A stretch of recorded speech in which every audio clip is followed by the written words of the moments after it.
Welcome back to 5 Minute School. Today we're going to be talking about scarlet fever, which is a bacterial infection that's been around for centuries.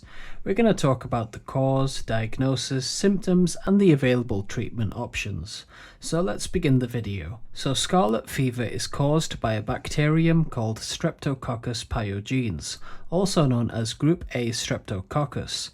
This bacterium produces toxins that can lead to the characteristic symptoms associated with scarlet fever.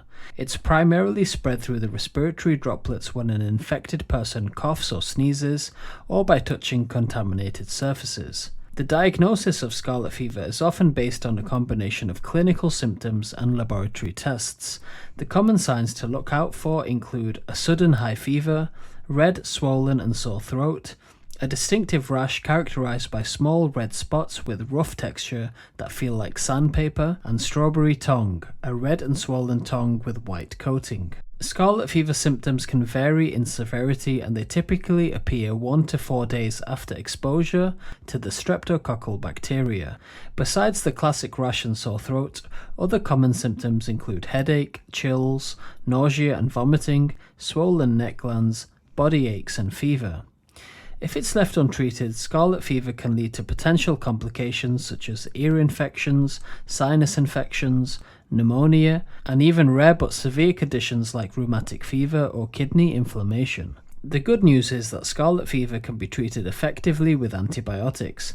Penicillin and amoxicillin are commonly used to combat the streptococcal infection and reduce the duration and severity of symptoms. It's crucial to complete the full course of antibiotics as prescribed by your healthcare provider to ensure complete eradication of the bacteria.